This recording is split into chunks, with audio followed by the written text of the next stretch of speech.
I did not understand why being a feminine person was not a good thing. So I think I always, these questions made me curious, and I think as I grew up more and I think went to college, university, I started engaging with all that as well. I think we as a community, we as people needs to focus on nuances more, needs to focus on diversity of experiences more. And I think caste gives you that lens. And making of issues as one, I think that's was the big problem is, and that's what we are all against. That trans people are diverse, so you listen to them and you understand them from their lens. What are the different kinds of experiences that they are living with?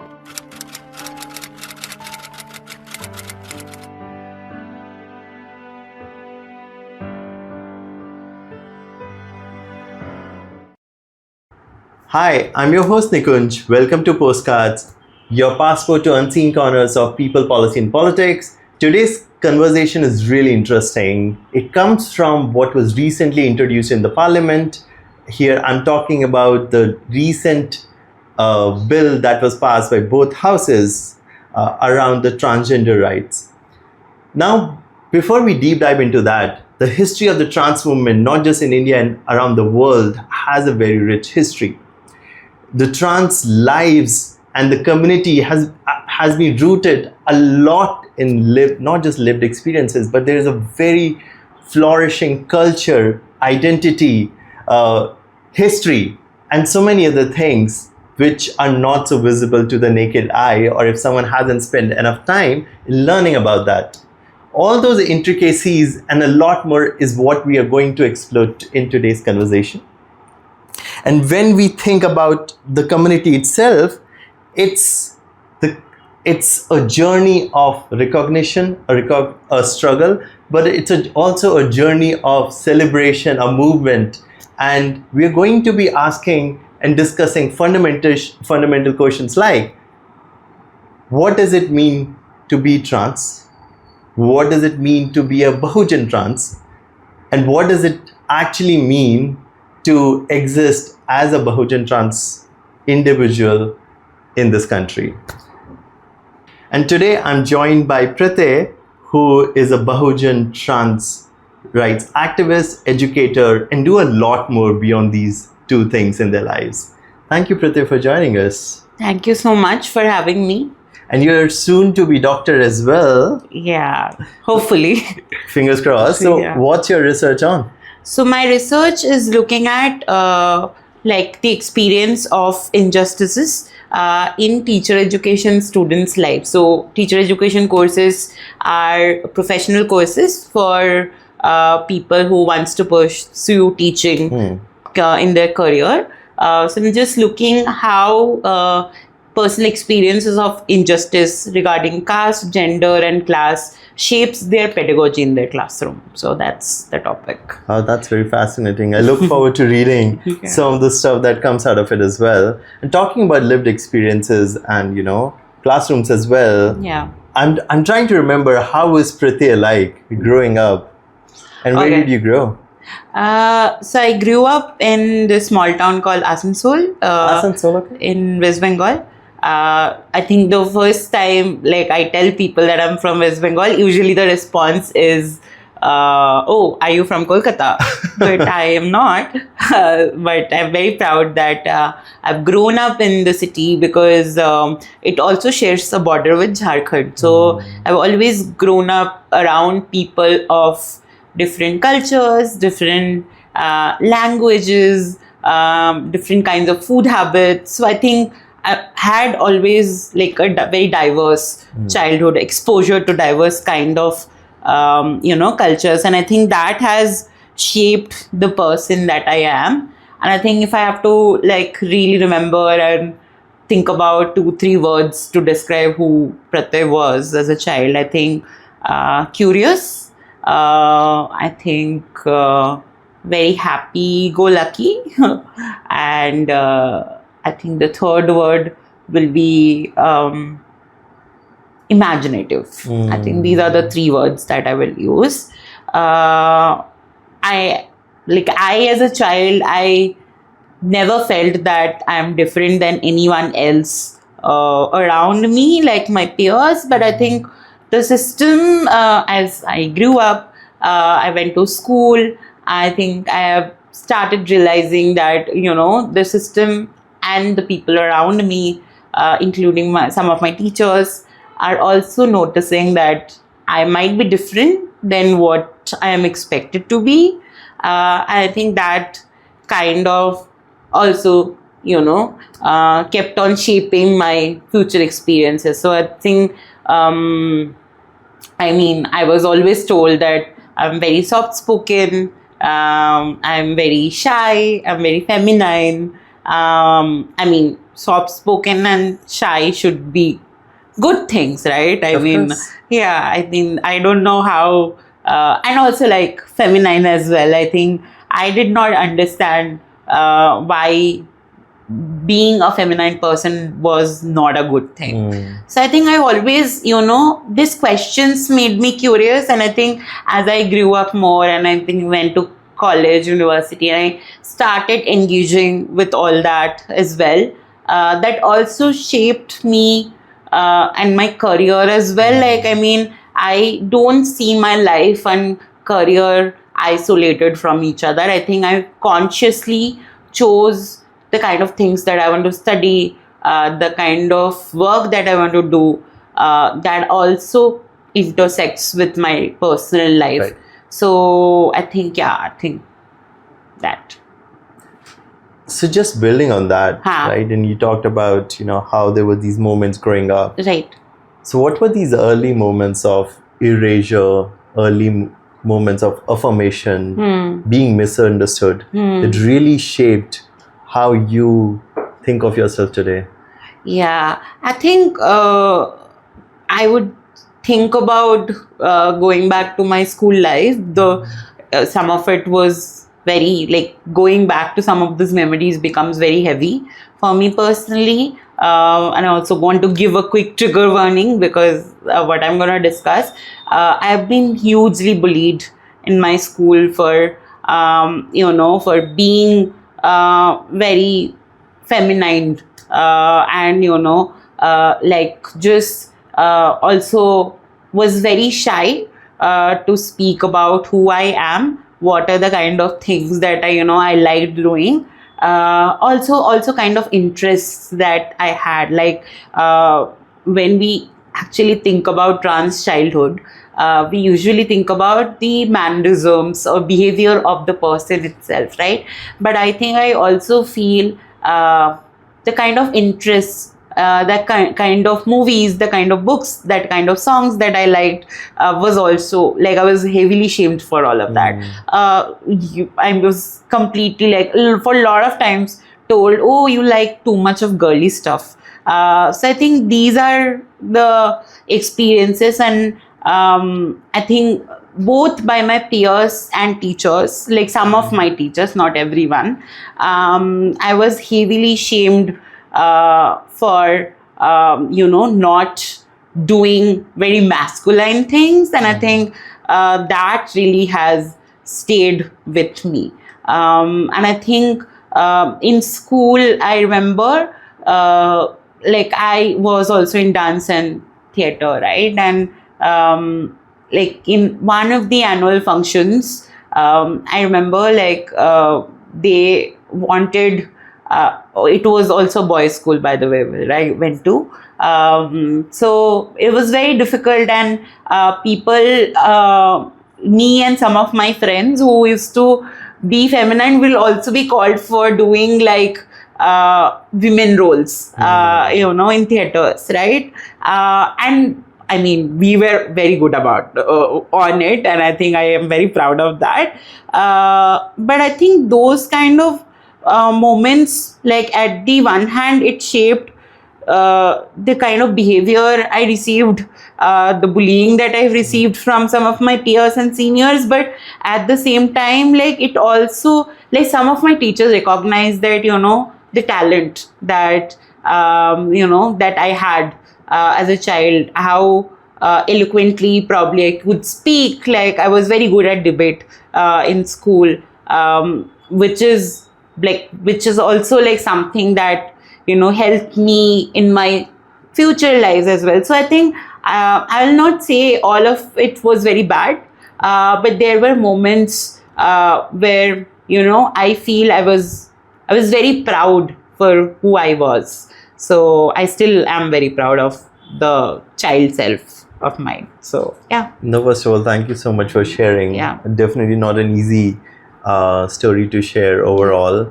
And thanks for giving that trigger warning as well for the listeners. I think just building on what you just shared, you also mentioned there were like songs, movies that were really shaping who you were, right? So, like, do you remember a couple of songs or movies? From my childhood? Yeah. I think I used to be a huge Hannah Montana fan. Okay. And I think that has, and also still like now, like I'm a pop music person. And I think growing up, I think pop music have saved me. Okay. And the kind of person, like I think it became my refuge to like on days when I felt like, okay, just going on and being myself was very, very difficult. I think I could find myself in stories, I could find myself in songs. And then as I grew up, I also started researching on my own, right? Like one thing that I also want to talk about here is the representation in popular media, right? I think you will not see overall a lot of trans representation on popular media. Even if it is represented, it is shown in a very like it is shown as a comic relief, right? So it's not well represented in Hollywood. Still, you will find, but I think people who just talk like me or think like me or look like me, I think just in Indian culture, I think I still haven't seen the kind of trans representation that I want to see on movies, right? But then growing up, I think I of course like loved reading detective novels, and I think Power Rangers. I think that is. I think I still find very funny that I used to like Power Rangers, and I always was very fascinated about tales of people finding their magic. So this kind of things have always like kept me going. So I think this, and I think just if I have to recommend for people, I think one series that I'm very, very grateful for is called Pose, which came in 2018. It talks about, it basically shows about the ballroom culture in the America in like 1970s, 80s. It's about drag queens and their houses.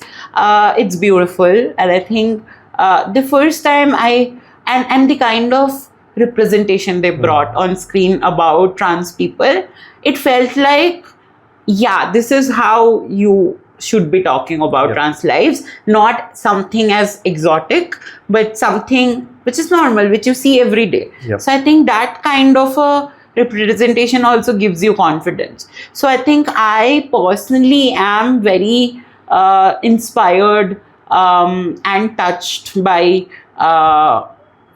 people's like Black trans people and their kind of narratives and the kind of politics that they also bring, be it on screen, be it on their literature. So yeah. No, thank you for mentioning about that series. Definitely adding it to my watch list straight away. I think what you said is so true. I think first of all, like there's such a stereotypical representation. I think for many Indians at least, the Kijada community is a very visible way of seeing trans lives, but not the only, first of all. And I think, and just used it as a stereotypical ways, comic reliefs, like you said, and very derogatory at times in the movies has been really poor. I'm also reminded of the series, and there is this character, a trans character in that, Made in Heaven. Yes. And I think, at least, I mean, again, I don't know how, Yeah. like what you felt about it, but when I look at that character, I'm so sorry, I'm forgetting the name. Meher. Meher, right? Yes. And if you look at Meher, and even when they are talking about their lives, Yeah. but also something as simple as that there is a character that then finally found. Yes.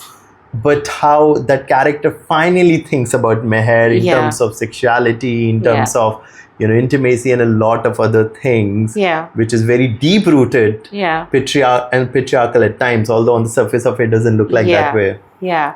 I also want to mention, because I'm a Bengali, so I was exposed to Rituparna Ghos's films very early on in my life. So one of their films called Chitrangada, it's basically it's an interpretation of Rabindranath Tagore's dance drama, Chitrangada, and from a trans lens. And there, I think the character, I'll not give you spoilers, but I think the character, who is a trans person, thinks about going through gender affirmative care, but this person is also an artist, right? So how they navigate that whole situation. Right. It's a beautiful representation of that. And I think why I mentioned about this, that like you said, right, like when we show trans people on screen, or for that matter any people, right, we have this tendency to put people on boxes and create boxes around each identity levels that we know, right? So trans people, like this movie specifically spoke to me so much, because trans people can be so much more than their identity. Like they can be artists, they can be teachers, they can be lawyers, they can be anyone, right? Educators. So they can be anyone. So I think that's why this movie really spoke to me. So I will not say that we didn't have representation, but not enough. Yeah, of course. And I think what's interesting is you were earlier talking about studying in an all boys school. Yeah, I studied in an all boys school as well. Right. And I can relate a little bit to the bullying bit, right? Yes. I think it's such a toxic masculine space. So much is getting reaffirmed all the time. So even like a slight hint of what breaks away from the heteronormative ways of being, of looking, or even I think things like I think the whole gaze, I think that's very like what you said, right? Like how are we really imagining all boys spaces, like all gender spaces, right? It's also about that imagination. And I think about the gaze, and I think like you said, like there is a lot of toxicity, but we never ask where does that toxicity even come from. It really comes from a system that also wants men to be certain of a kind, right? I think it's so I, as an educator, when I was teaching in a classroom, and I was always told, and to be very honest, I want to come clean, I was very scared of teaching in an all boys classroom myself, and I specifically told people at my workplace that please don't give me a all boys classroom. But I think as I also grew up as a teacher, right, and I feel like even boys, they had so much to talk about, how they see gender specifically. And I think there can be so many great examples and positive examples of healthy masculinity, but I think they are also shaped in a certain way by the system since they're a child. So I think we need to also work on that. No, that is so true. And I'm also wondering, I mean, of course, we're talking about, these all boys spaces. And of course, we are living in different towns, cities, wherever.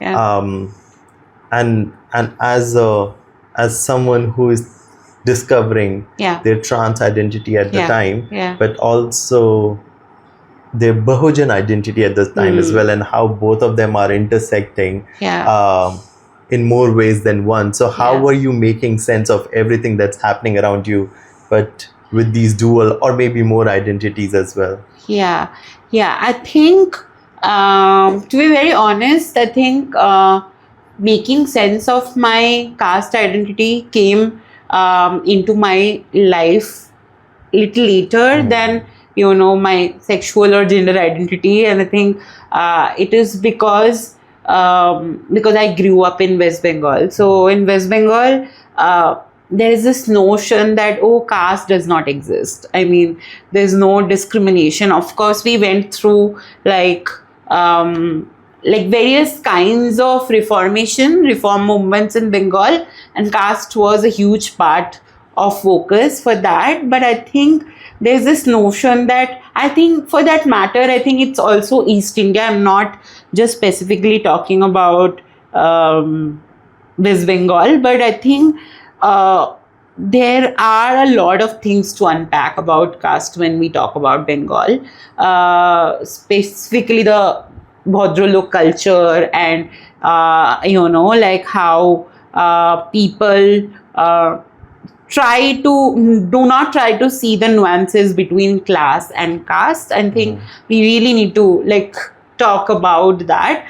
So just coming from that background, I think understanding caste came, the realization of caste came really later in my life. There were experiences when I was a child, when I also come from a family which had my parents had an intercaste marriage. So when I go back and reflect on that, to my mother's side of family, most of them were upper caste, right? So I think the small instances that you will see, it might not be happening to you personally, but you see that around, right? Like how caste can come, how you interact with two different people, right? And how your tone of the voice basically changes. So these things you notice as a child, and you also grow up, right? So I think all of these also so intrinsic that sometimes we feel, we are just overthinking, but we are not. I mean, these are very much real kind of manifestation of caste. It can come up in your behavior. It can come up the way you interact with people. And I think for me, my understanding of caste has only increased after I found Dr. Ambedkar's work, not just academically but also personally, and how he talks about marriage as an institution that reproduces caste, right? And that also kind of shaped my understanding of gender, because when we look at gender, I've gone through, I've done my master's in gender studies, so I was exposed to feminist movements of the West. I read about black feminists and their work and how they kind of challenge. So how race kind of comes in US and UK and in the Western context. I would not say caste is equivalent of race in our country, because some people try to simplify that, but it's more embedded, I would say, because caste in our context also shapes all other identities. So I think it talks about how much capital that you have. It talks about what kind of relationships that you can build and what kind of relationships you can't build.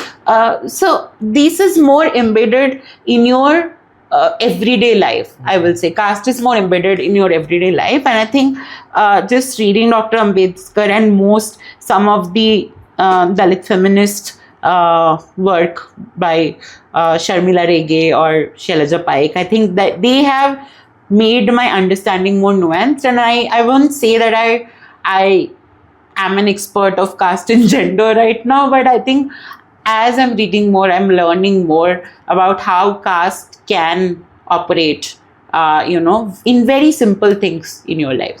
So I think in such a context, and we are also in a, I will say, larger socio-political context where talking about caste experience gets it does not give you it does not make your battles easy. Like if you talk about gender, even within the transgender movement, I will say, right? Like talking about caste can invite like allegations of you dividing the movement, ditching the movement, but that's not true. What we really want to ensure that you don't see just one kind of people talking about their own activism, their own life experiences, but you see all kinds of experiences and how they're focused on the same idea, but so different from each other. I think we as a community, we as people needs to focus on nuances more, needs to focus on diversity of experiences more. And I think caste gives you that lens. Wow. I think there's so much to unpack over there. And one of the things I'm thinking about is, as you were growing up and like you said, you were exploring it and discovering your multiple identities. When did you first felt, oh, now I have a community around me? Of course, there were folks, like you said, there were some teachers, there may be like, your some family members, larger community members. But like, when was the first moment you realized, oh, I have a community? It was first time when I came to Delhi, right? And I think I would also can't talk about community without talking about Delhi as a city. I know like there are so many things that I also hate about this city, and there are so many things I love about this city. It's but I think it's a love-hate relationship that I share with the city because, like I said, I'm a curious person. I was a curious child, so history and culture has always fascinated me. So just coming to Delhi, and I think coming to Delhi and living here by myself, I think shaped the kind of person that I am. I still feel. Delhi gives you a window to look at culture, look at families, look at your relationships from a very broader lens, because it also has people from every part of the country. And I think talking about community, I think there are certain spaces in the city that basically gives this idea that how queer and trans people basically find their own oasis in a desert. So I think just talking about community, I will go back like a few years back when I first found my chosen family and the kind of relationships that I have found with them, right? Like some of it was through my previous workplace, but at the same time, the kind of friends, the kind of experiences that that shapes community. For example, like just going to a picnic for Lodi Garden, going to a protest together. I remember coming to 2019, like when I came to Delhi for the first time, the CA and RC protest was happening, right?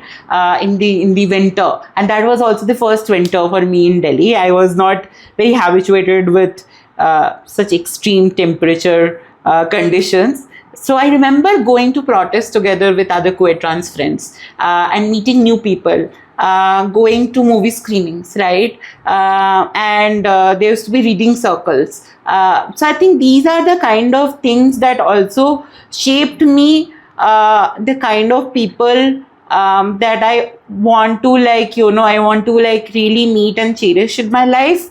But at the same time, it has also given me the exposure and the awareness that how much I do not know. Like also like one thing has personally also like community meant for me was also food, right?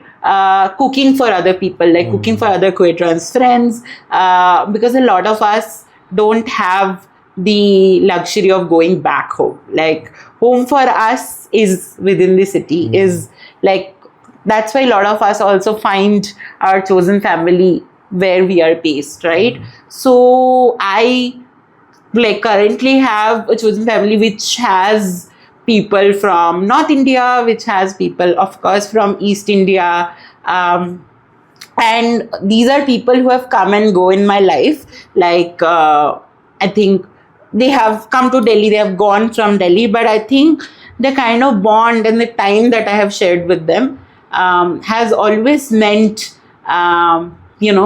like the solidarity as well. Like so queer friendships and queer communities are not just about, what you do together, but you also share a certain kind of understanding for each other. And I think, I would not say just empathy, it's more than that. It's an unsaid understanding. Oh, this person really sees me for who I am, and I think that is very, very affirming as another trans person. So Yeah. I think that's what community meant for me. It's food, it's feeling of home, it's feeling of belonging somewhere, it's having the sense of family in your own terms, who sees you as who you are. So I think all of that. I mean, that's very beautiful in more ways than one. Yeah. And I think the term belonging Yeah. is so important. And for a really large part of my life, maybe it was a little bit of privilege as well, I never really thought about the word belonging, although I've been doing that, I think the last decade a lot more. And that actually got triggered when I was watching anime. And one of the central themes in many anime has just been like, belonging, or the phrase like, where do you belong, kind of a thing. Yeah. And the more I thought about it, the more I felt like, oh, I don't know. And that constant struggle or question of, where do I belong, has been, I think, very interesting as well. Yeah. And I'm just thinking about the community.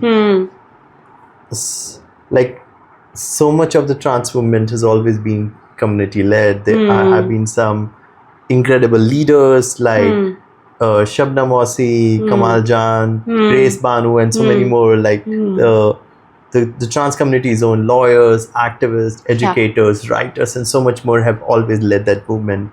In when you think of some of the community members who have really made a dent towards advancing the cause, and a dent doesn't always has to be like something big or visible. It can be something minor, conventionally defined, but it was still great, or life changing for even one person. So who comes to your mind? I think more than who, I think the word that comes to me when I think about my whole community as well, I think it's the word resourceful. And I think if I have to give you an example from the last few days since this bill was tabled, right? I think the kind of way we all showed up for each other, how we just got together, and I think just starting from writing a statement, starting from mobilizing people, going to protests together, writing speeches for parliamentarians, meeting parliamentarians. I have not personally seen any other community like us, and also while holding the sense of accountability very strong at the center, that we all are coming from the same community, but we also have our internal diversity and differences. So we need to really hold on to that, because that really shows how we are building a movement. So I have not seen any other community coming together like that. I may be wrong, but I think, and I may sound a little biased, but I think it's immensely resourceful. And now we also like around all this, like when all of this is happening, like how we also took care of each other. I think that's really really important. But I think the first time when I got to know about this bill, I think the first call that I have received from my trans and queer friends who are not in Delhi, their messages: how are you doing? Are you drinking water on time? Are you just taking care of yourself? So this kind of things like really shows we are as a community. So it's a lot of care, a lot of empathy, a lot of resourcefulness, and I think lot of insights also, because when we talk about any trans community or any marginalized community, we specifically talk about, like how, like this care, empathy, all of this compassion, we really like hold at the center of our movements. But I also want to mention like how insightful this community is, right? Everyone with their very, very unique lived experiences has something to teach you. And if you really want to listen, and if you're really listening, you will work out of each of these rooms with something like for your own life.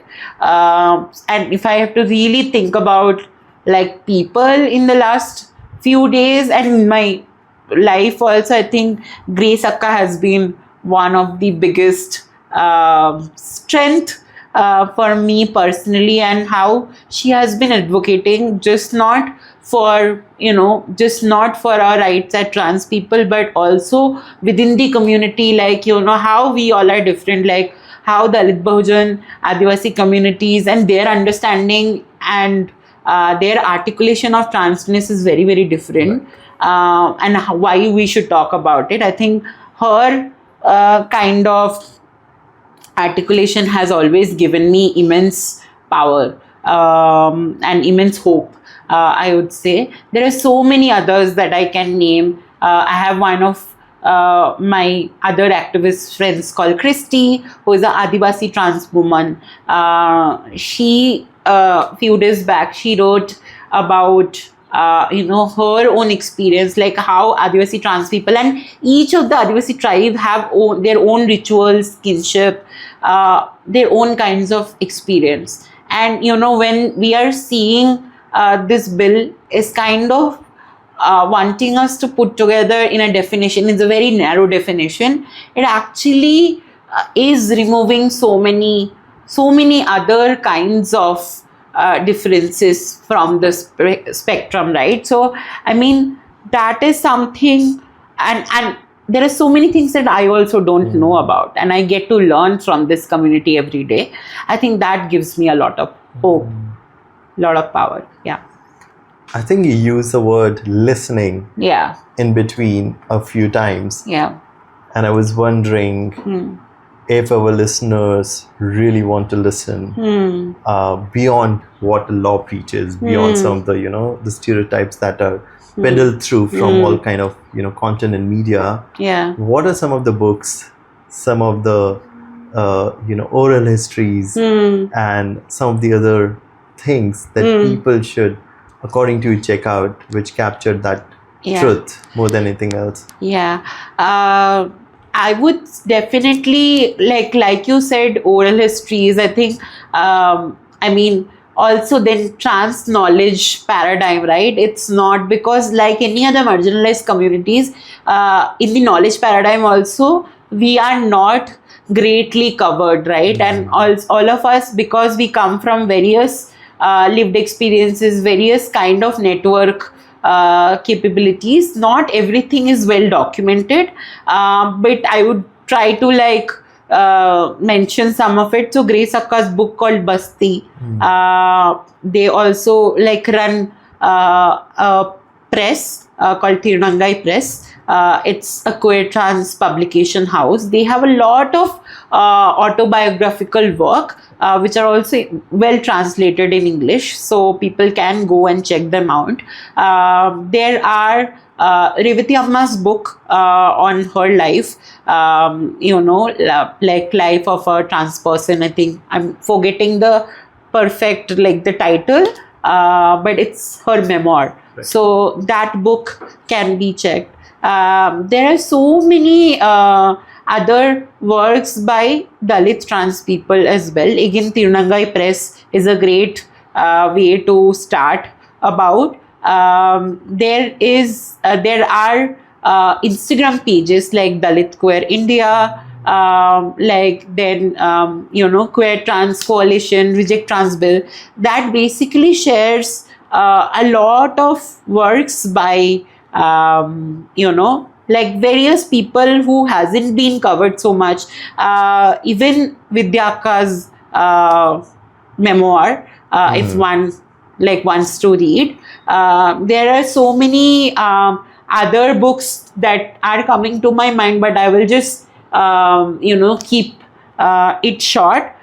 Two other books that I want to really recommend for people to read.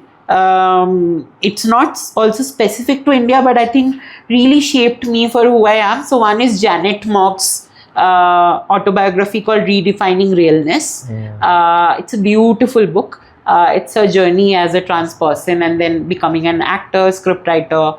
Because I am someone who is a movie buff, who was also one of the co-producers of the show Pose.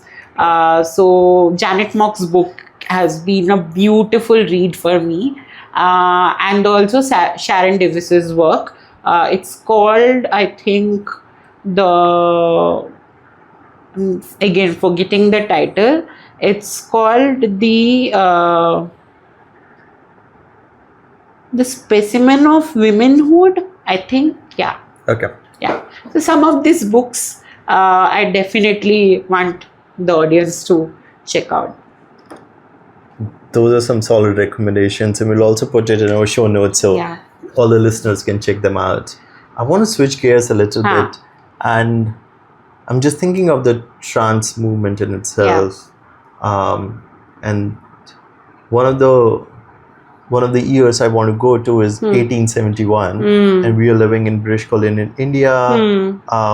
Something that has been introduced, which is called Criminal Tribes Act, in that moment, and suddenly there's a whole community that has been criminalized, or deemed that way, just because of their identity. And so, how do you look at the introduction of that act at that time, with some of the consequences around exclusion, marginalization, so on, that happened afterwards as well?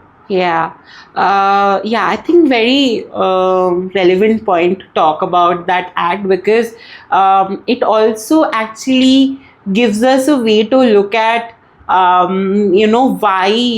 why trans people are really facing this kind of amendments, this kind of legislations globally, worldwide, in various countries today as well, right?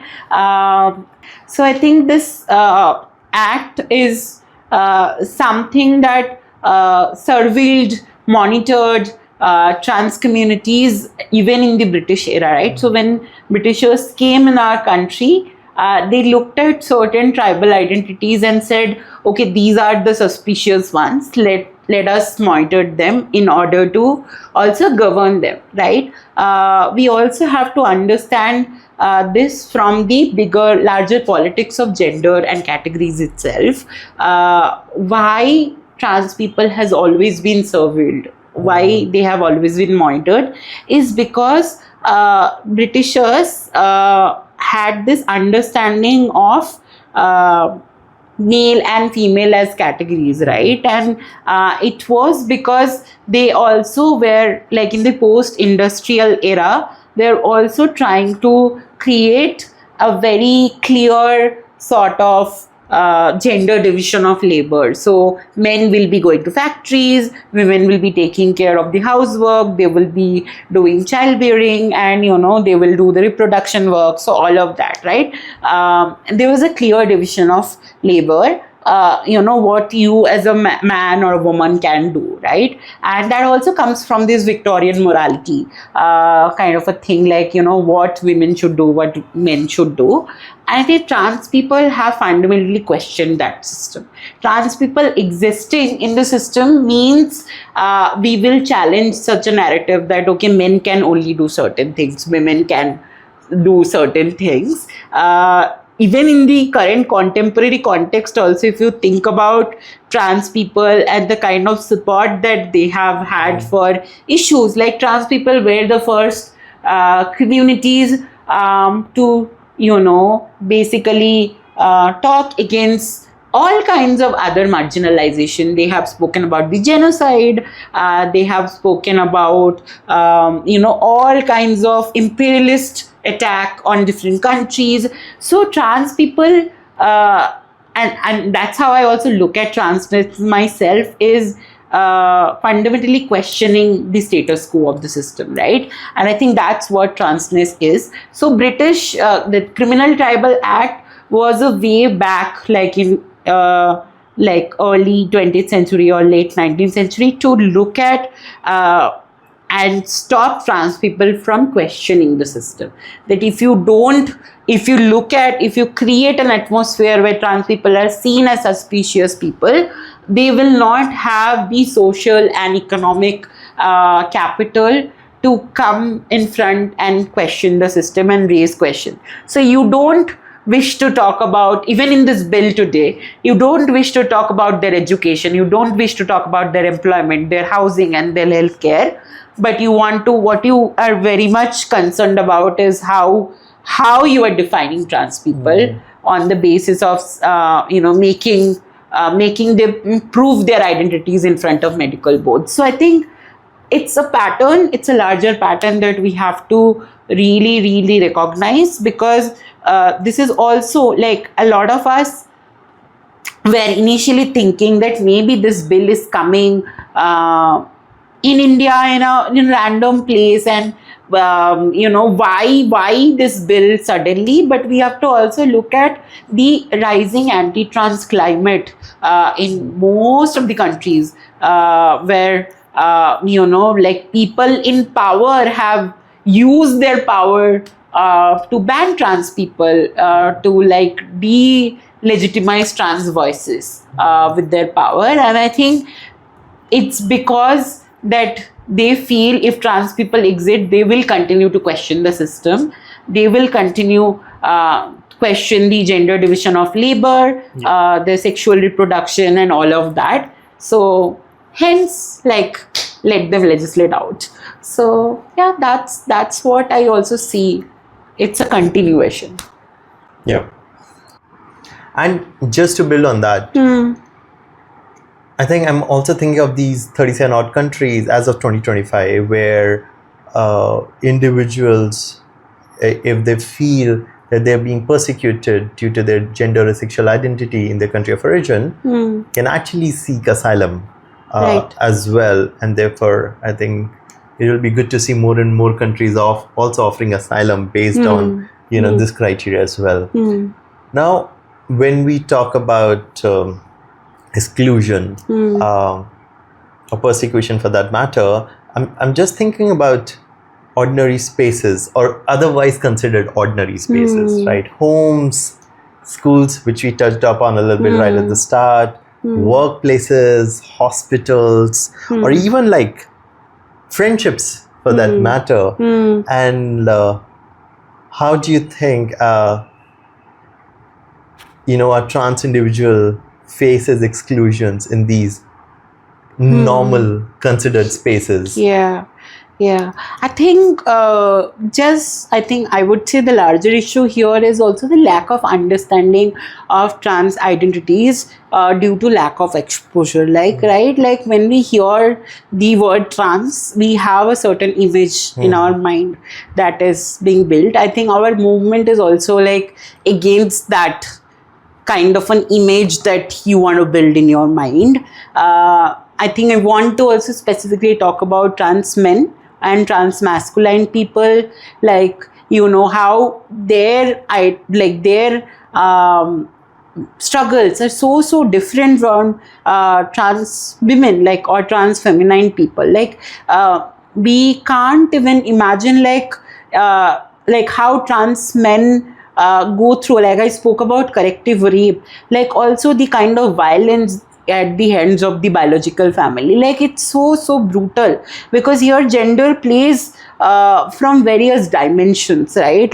Their access, their mobility is kind of restricted. So this law is not even talking about seeing them as trans people at all, right? There are gender non-conforming, gender non-binary people who doesn't want to get included in this categories of male and female, right? How do you create space for that, even within our friendships and relationships? Like would you subject them through this idea of how they have to how they want to identify versus how you want them to see, like this whole idea of expectation versus their reality. And I think just that is the big problem. Like often our realities don't match the expectations of people around us, and I think that is something we need to really focus on. I would also like to talk about here roles that trans people play in their just own lives. So some of us are also caregivers. Some of us are taking care of our parents, with limited resources. Some of ours are working very, very odd jobs to just make ends meet. So these are also realities that needs to be spoken about. The problem is that when we think of trans people, because of the popular media has played a role in it, either we think them as people who begs in the street, or we think of them as activists, or now with popular media, some of doctors, lawyers, everyone is coming, but there are trans people who are working class, right? There are trans people who are artists. So there are different kinds. There are trans people who are in mental health professionals. There are trans people who are writers. There are trans people who are doing so many things in our society, right? But it's just that we want to see them in a certain way, and hence we create boxes after boxes to make them fit into them, fit into that. And I think I also want to mention a little bit about even trans people who are looked at, how trans people are looked at, or how transness for that matter is looked at as a form of mental illness or a disability, and how problematic is that. Yeah. Because sometimes I remember this one example in my own university when we went to ask for a gender neutral washroom in the campus. There was already a disability washroom that was already there, and we were said, oh, you can use that. Is there idea that, okay, transness might be a disability? Yeah, some of us actually live with disability, and some of us live with, mental health issues, but that does not mean that all trans people are like that. So this whole merging and making of issues as one, I think was the big problem, and that's what we are all against. That trans people are diverse. So you listen to them and you understand them from their lens. What are the different kinds of experiences that they're living with? Are we? And I think for that we essentially, again, I'll come back to that we have to listen, not to not to listen to respond, but listen to understand. And I think that is very, very important. Yeah, and a real policy, an ideal policy emerges from listening, understanding the needs, and more than anything, lived experiences as well. So if you were a member of parliament today, and if you were sitting there, represented wherever, probably Asansol, if that comes to your mind, but you're a member of parliament, and if you have to design the trans policy from scratch, how would that look like? I think I would, from a policy lens, definitely there can be a protection of Transgender Persons Act, but I think my approach will definitely be to weave the conversation of trans issues within the larger policy context. So if we are doing an education policy, how can we have conversations on, trans people, pedagogies, for them, or infrastructures for them, or if we have a finance policy, or we have a workplace harassment policy. So this different kinds of other policies that are there, or a housing or a healthcare policy, how do we weave the conversation of trans people into that versus having a separate policy just for trans people? I think that is also my politics and understanding of inclusion, I will say, because I don't see trans people as isolated, as an isolated community in the society. I see them as people within the larger socio-political economic context, right? And we need to talk about trans people as equal citizens who has their bodily autonomy, who has their integrity, and who has their nuanced understanding of how the country, the nation, the society works, right? So I think something that I will definitely focus on though is education, because again, going back to Dr. Ambedkar, I think education is a tool that can really liberate us all, like whichever community we are from. I think education also gives us the voice, also helps us challenge the dominant narratives. So definitely education. I'll talk about insurance policies for healthcare. I'll definitely think about housing, because a lot of us face a lot of challenges getting houses in even in Delhi for that matter, or like employment policies, because we were just having a conversation, right? Like how workplaces also determines who their employees are and what are the rights and benefits that they are entitled to. And we need to imagine trans people as employees in these formal workplaces. Hence, we need to also create, for say, reasonable accommodation. We need to create sexual harassment policies which are gender neutral.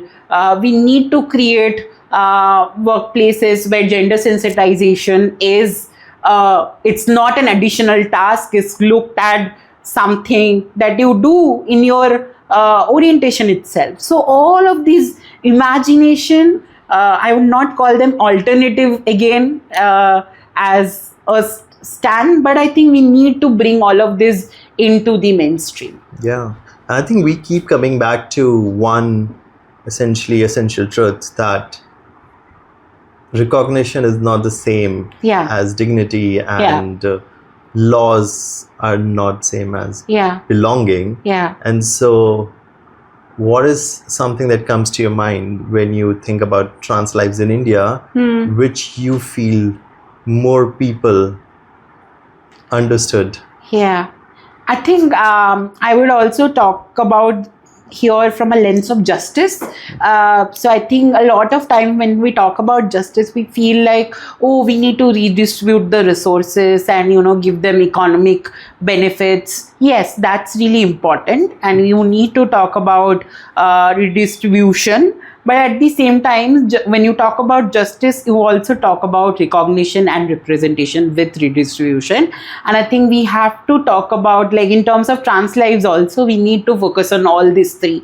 So making sure that you have welfare benefits, which are economic, which are infrastructural for trans people. And again, trans people in all their complex intersecting identities. You have representation of them in political spheres. And when I say politics, I don't just mean parliamentary politics, but the everyday politics of life. Like you need to have more role models around you, right? And again, like recognition, right? What is the recognition in terms of how you want them to be recognized, but also how trans people wants to recognize themselves. What is their vocabulary? What is their narrative? So we need to focus on all that three, and I think that will be a great starting point. Yeah. Hijras have been more visible and highly stigmatized as a group within the trans community, and they started coming together in post-independent India, fighting for their rights in so many ways. And so if I'm reading it correctly, they held an All India conference in 1981 in Agra and formed All India Hijra Kalyan Sabha as well in November 1983. Were demanding for civil rights, drawing upon the constitutional guarantee against discrimination on the basis of sex and gender, right? And subsequently, I think one of the key milestone has been when in 1994 they were granted voting rights as well.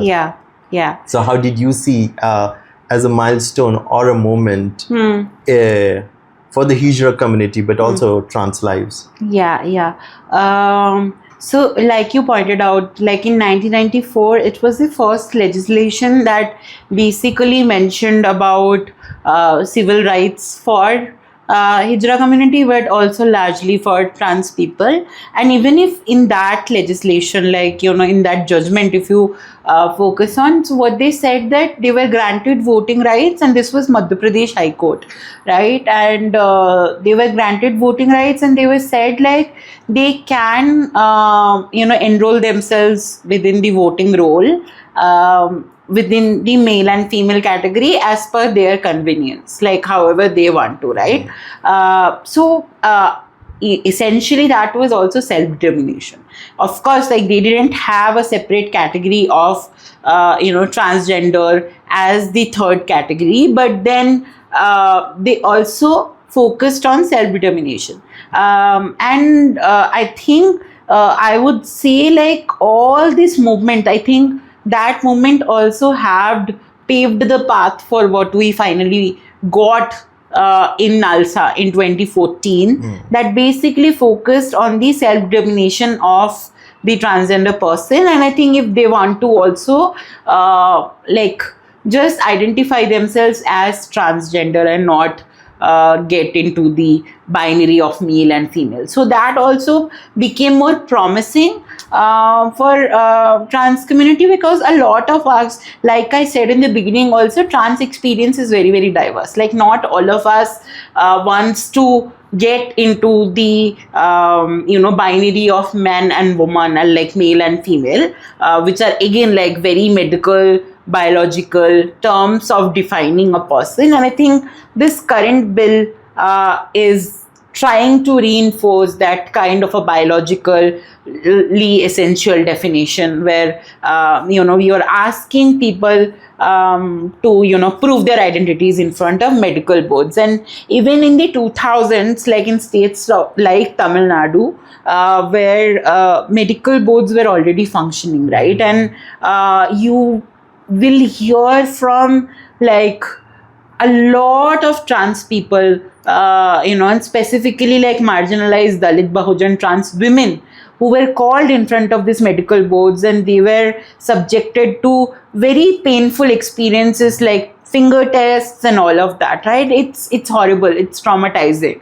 I want to also, like, why we also should talk about caste here is that a lot of the trans people, even on those those times, could save themselves from the experience, right? From this kind of very like horrible experiences. But I think in general, like right now, if we have to also look at trans rights, I think in other countries also we will see most of it are talking about like not medicalizing the identity, right? And we are just going there. So it also feels like we're not going forward, we are going backward. We're just focusing on biological essentialism and medicalism, and not just understanding how does the person even want to identify themselves. So not hearing their voices. So it's problematic. Yeah.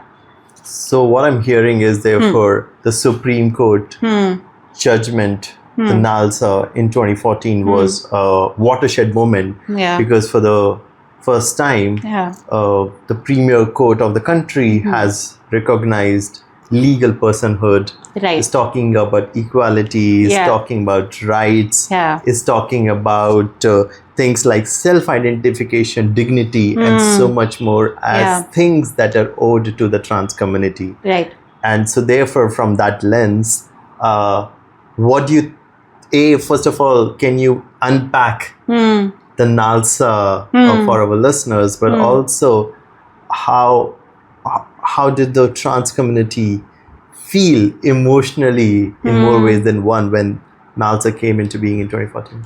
Yeah, so I think in terms of like NALSA, I think why it is so path-breaking was because of the self-determination, right? Like you give the agency to the person and you are not depending on the state. So when you talk about recognizing identities, you also give the onus. The idea is that the person describing themselves, so it gives them the autonomy to use legal definition for themselves. So I think NALSA was very like path breaking for that. And I think for a lot of countries, like even in South Asia, like India is one of the first countries to like give self-determination rights. And if you see, like when we were talking about the 1994 judgment also, all of these has happened because of the constitution, right? Like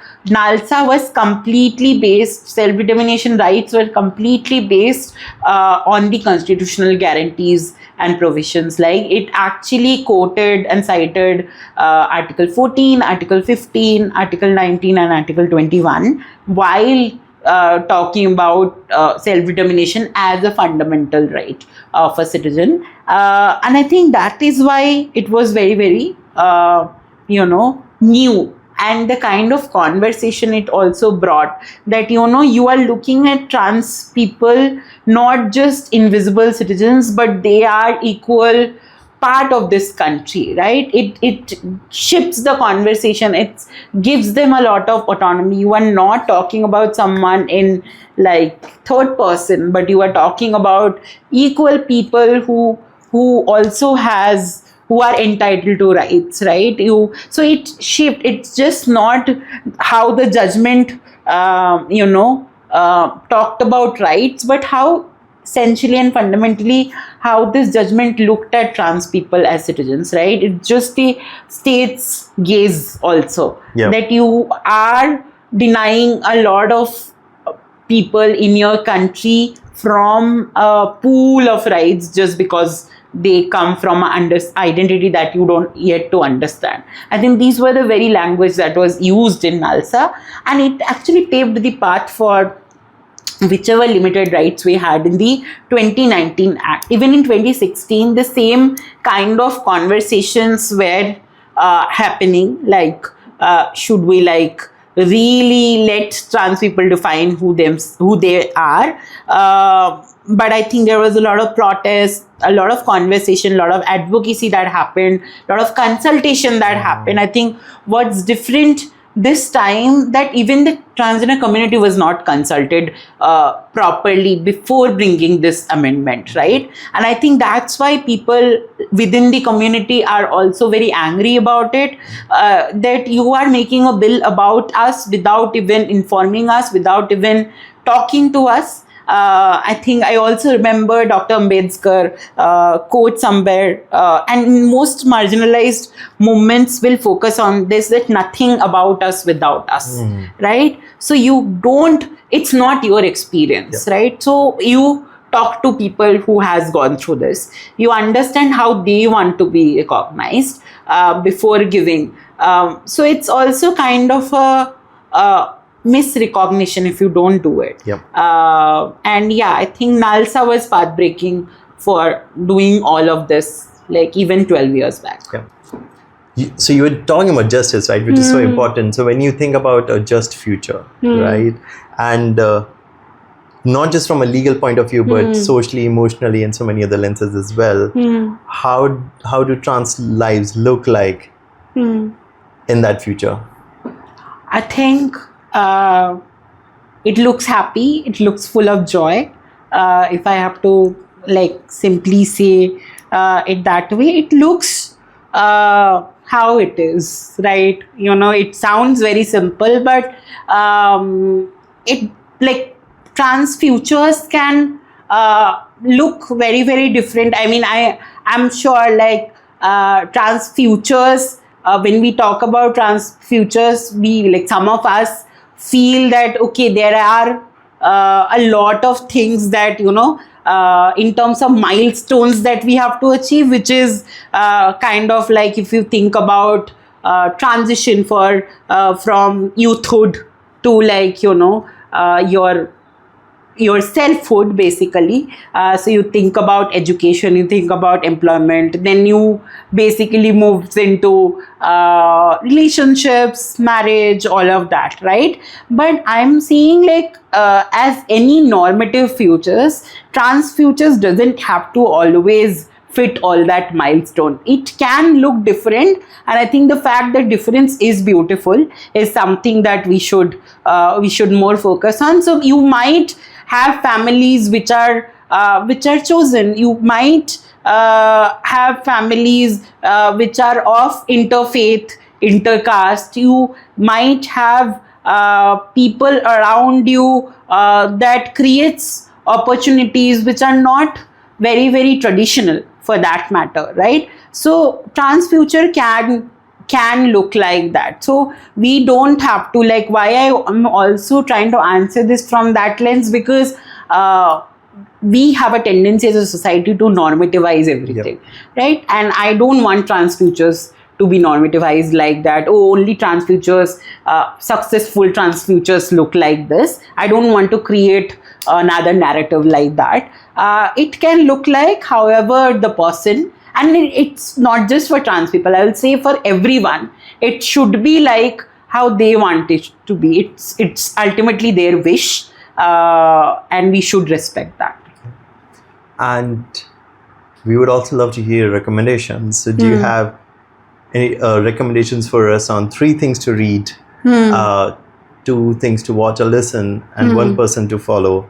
1 person to follow, I'll definitely say Grace Akka, Grace Banu. 2 things to read. I think 2 things to read will be, 1, I will say, like, more literature around trans people. And when I say literature, because like I said, not all trans stories are documented really well in terms of, like, print literature. So look for avenues like podcast, look for movie, like, look for, like, stories that are told in various shapes and form. A lot of us creates beautiful, like, visual and narrative art on Instagram. So do follow those accounts. And I think 3 things to watch. Again, I will go back to Pose. Please watch that. Danish Girl is one of the movies that came really early, but one of the great representation of trans lives. And then Chitrangada I mentioned, I think. So these are the 3 things I will definitely ask you to watch. Thank you. And before we let you go, you wrote a postcards to your future self. Yeah. Do you mind reading that out? Yeah, I can do that. So look at the camera, like, whatever else. Yeah. Okay. So I've written, Dear Dr. Pratyay. So hopefully I'm writing to myself from a time when my PhD is over. Yeah. It's been a hell of a journey in the last 4 years. Finishing our PhD but also working on the legal battle was difficult. But I think all of this reminded you of the community you found in the way. The numerous stories you came across, it all shaped you. So let me tell you, it will get better. It definitely will. The battle is long, but keep your hopes up and stay connected. The legacy that was given to you by the Constitution will take you the way, will give you the way that you want to choose for yourself and for your community. That's beautiful. Yeah. Thank you, Pratyay, for joining us today. It has been such a wonderful experience, and thank you for everything you do. Thank you so much. And it was a lovely conversation for me as well. I mean, I was literally a little bit of nervous, like, how does one talk about, so many things at once. But I think the way that you have also structured this conversation has made me feel very grounded. So thank you so much for that. No, you're very kind, but a huge credit also goes to Natasha, who has Yes. tirelessly worked behind the Absolutely. scenes on this episode. And please do check out Pratyay's work, follow them as well, and also don't forget to like, share, and subscribe from whichever platform you're listening or watching this episode from. Until next time, see you soon.